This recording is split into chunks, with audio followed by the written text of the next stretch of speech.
اسی طرح اللہ تبارک و تعالیٰ کے فضل و کرم سے تبلیغی جماعت ساری دنیا کے اندر اللہ تبارک و تعالیٰ کے فضل و کرم سے اس نے اپنا فیض پھیلایا ہوا، اور وہاں کا بھی عالم یہ ہے کہ میں ساری دنیا میں گھوما ہوں، ساری دنیا کی سیریں کی ہیں، لیکن عوام الناس میں جتنا فائدہ اللہ تعالیٰ نے تبلیغی جماعت کے ذریعے عوام الناس کو پہنچایا، کوئی دوسری جماعت اس کا عشر عشیر بھی پیدا نہیں کرتی، 10 کا بھی پیدا نہیں کرتی۔ اللہ تبارک و تعالیٰ نے اس میں برکت دی۔ لیکن کیسے ہوئی؟ کیا پہلے حضرت مولانا محمد الیاس صاحب رحمۃ اللہ علیہ نے کوئی تنظیم قائم کی تھی؟ کیا کوئی امیر بنایا تھا؟ کوئی شورا بنائی تھی؟ کوئی منصوبہ بنایا تھا؟ کوئی مرکز کی تعمیر کی تھی؟ کوئی پلاٹ خریدا تھا؟ اس اللہ کے بندے کے دل میں اللہ تعالیٰ نے آگ پیدا کر دی، وہ مولانا الیاس صاحب رحمۃ اللہ علیہ کے سینے کی آگ وہ دل میں پیدا کر دی کہ مجھے مسلمانوں کو دین کی طرف لانا۔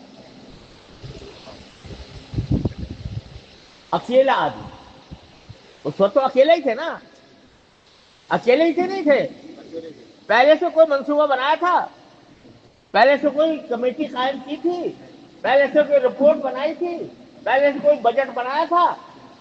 اکیلا انسان مولانا محمد الیاس رحمۃ اللہ علیہ، جس کے سینے میں آگ بھری ہوئی تھی، دین کی آگ، امت مسلمہ کے فلاح و بہبود کی آگ، اس نے کھڑا کر دیا میوات میں جا کے، کام شروع کر دیا، کوئی جماعت بنائے بغیر، چند لوگوں کو ساتھ لیا، وہی میں تو تنہائی چلا تھا جانب منزل، مگر لوگ کچھ ملتے گئے اور کارواں بنتا گیا۔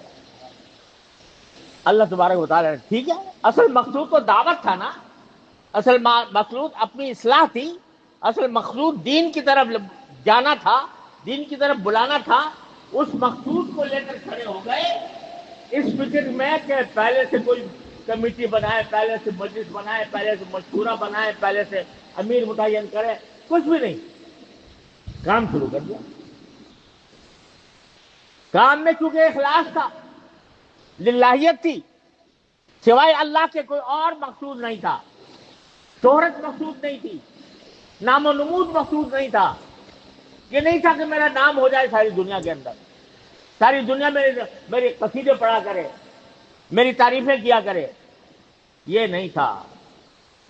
کیا تھا؟ کیا تھا دل میں؟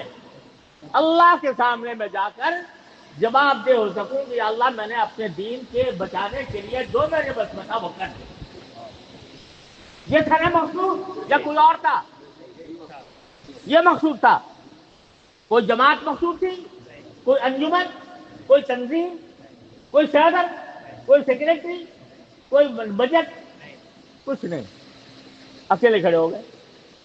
لیکن عملاً ہوتا یہ ہے کہ بعد میں امیر بھی بنا دیا جاتا ہے، تو سیکریٹری بھی ہو جاتے ہیں، شورا بھی بن جاتی ہے، ٹھیک ہے، لیکن وہ مقصود نہیں، یہ تنظیم مقصود نہیں ہے۔ جیسے میں نے آپ کو بتایا کہ صحابہ کرام کو جمع کر لیا رسول کریم صلی اللہ علیہ وسلم نے، کوئی تنظیم قائم نہیں فرمائی۔ دارالعلوم دیوبند شروع ہو گیا استاد شاگرد سے، کوئی باقاعدہ تنظیم نہیں بنی، لیکن بڑھتا چلا گیا، تو مقصود اصلی حاصل ہے۔ اب جب یہ بن گئی تو بسا اوقات ہوتا کیا ہے، جو خرابی جہاں سے پیدا ہوتی ہے وہ یہاں سے پیدا ہوتی ہے کہ تنظیم کو مقصد بنا لیا جاتا ہے۔ مقصد تھا کام، اللہ کا دین، اللہ کی رضا، اخلاص کے ساتھ، مقصد وہ تھا۔ بعد میں تنظیم مقصد بن گئی، جو میری تنظیم میں ہے وہ میرا ہے، جو میری تنظیم سے باہر ہے وہ میرا نہیں ہے، یہ فتنہ پیدا ہو گیا، اور افسوس سے کہنا پڑتا ہے کہ اس فتنے نے مسلمان کو لڑا دیا، قتل و غارت گری تک نوبت پہنچ گئی، مار پیٹ تک نوبت آ گئی۔ بنگلہ دیش میں جو واقعہ پیش آیا، خون کے آنسو انسان روتا ہے اس کو۔ وہ جماعت حضرت مولانا محمد الیاس صاحب رحمۃ اللہ علیہ اگر آج حیات ہوتے تو خون کے آنسو روتے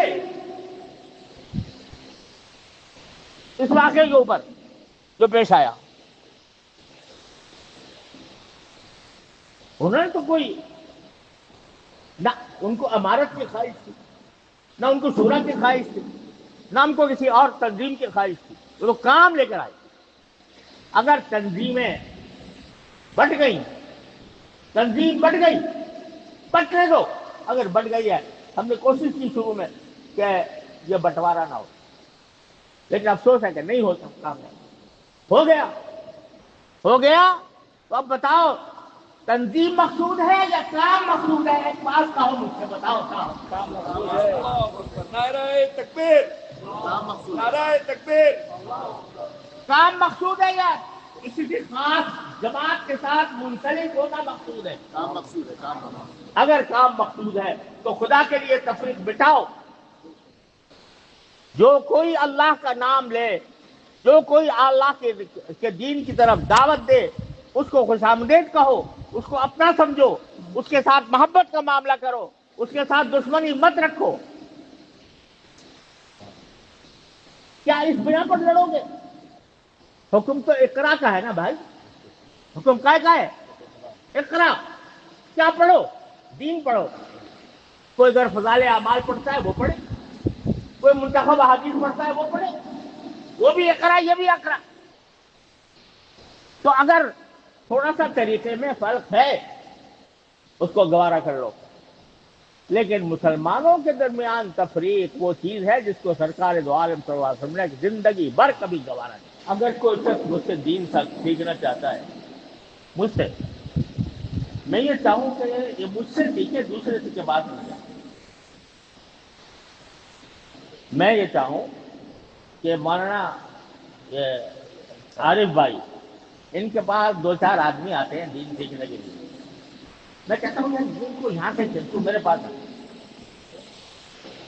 یہ بتاؤ اخلاص ہوگا یا ریاکاری ہوگی؟ اگر دین سیکھنے کے لیے ایک آدمی آ رہا ہے اور ایک جماعت کے ذریعے دین سیکھ رہا ہے تو اس سے کیوں دشمنی ہو آپ کو؟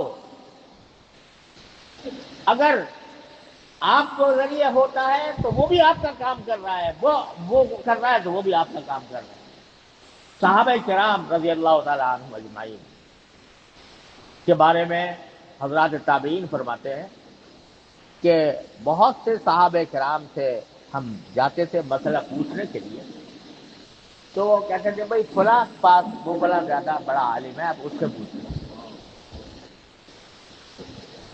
وہاں جاتے تھے تو وہ کہتے تھے فلاں بڑا عالم ہے، اس سے جا کے پوچھ لو۔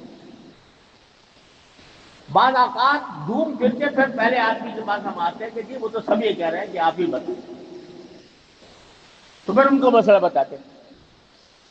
وہ چاہتے تھے کہ یہ دین کے بتانے کی جو فضیلت ہے وہ میرے بھائی کو حاصل ہو جائے تو زیادہ بہتر ہے، اس کا ثواب اس کو مل جائے۔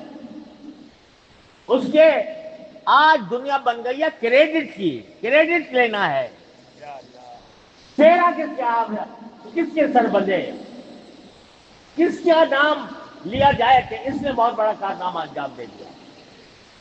میں قسم سے کہتا ہوں کہ اگر حضرت مولانا محمد الیاس صاحب رحمۃ اللہ علیہ کے حاشیے خیال میں یہ بات گزری ہوتی کہ میرا نام ہو جائے دنیا میں کہ اس نے دنیا میں دعوت دین کا بیڑا اٹھایا، تو ہرگز وہ دعوت میں شروع نہ کرتے۔ ان کے دل میں صرف اخلاص تھا، صرف وہ للہیت تھی، صرف یہ کام تھا کہ اللہ تبارک کے دین کو کوئی فائدہ پہنچ جائے۔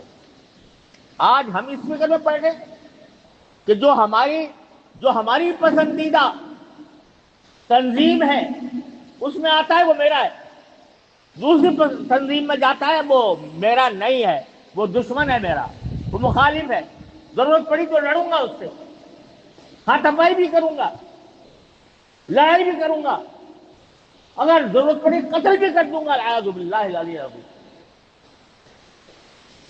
یہاں تک نوبت پہنچ جائے تو خوب سمجھ لو کہ شیطان نے اپنا راستہ بنا لیا۔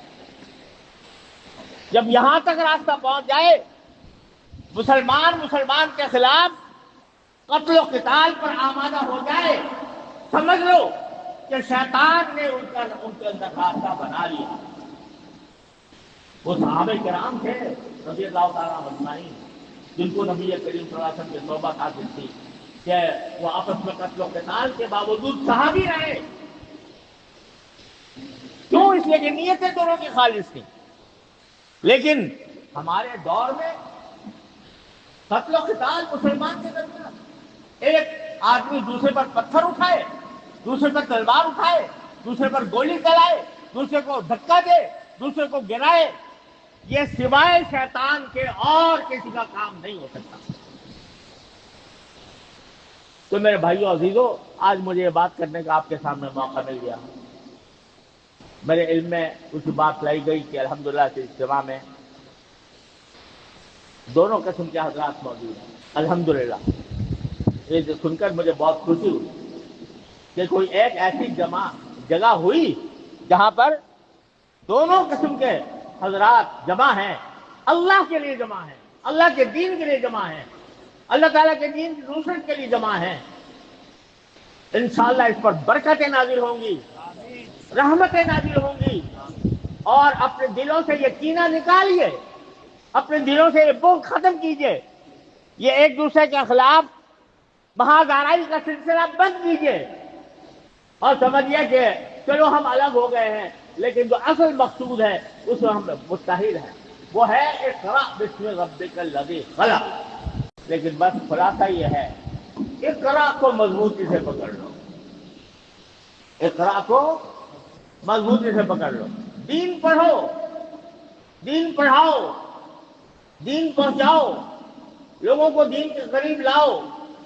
جو کوئی دوسرا دین کے قریب لا رہا ہے اس کا اپنا بھائی سمجھو، اس کا اپنا حریف نہ سمجھو، اس کا اپنا رقیب نہ سمجھو، اخوت کے ساتھ، محبت کے ساتھ، پیار کے ساتھ زندگی گزارو۔ یہ ساری برکت حضرت مولانا محمد الیاس صاحب قدس اللہ تعالیٰ سرہ، حضرت مولانا محمد یوسف خان صاحب رحمۃ اللہ تعالیٰ علیہ، حضرت مولانا انعام الحسن صاحب رحمۃ اللہ علیہم، ان سب کی انوار و برکات ہیں جو اب تک چل رہے ہیں۔ لہذا ان کو خدا کے لیے آپس کی دشمنیوں، عداوتوں، لڑائیوں، جھگڑوں سے برباد نہ کرنا، جو اصل مقصود ہے وہ حاصل ہونا ہے۔ جو کوئی بھی دین کا کام کر رہا ہے اہلاً و سہلاً اس کو خوش آمدید کہو۔ اللہ تبارک و تعالیٰ اپنے فضل و کرم سے ہم سب کو اس کی توفیق عطا فرمائے۔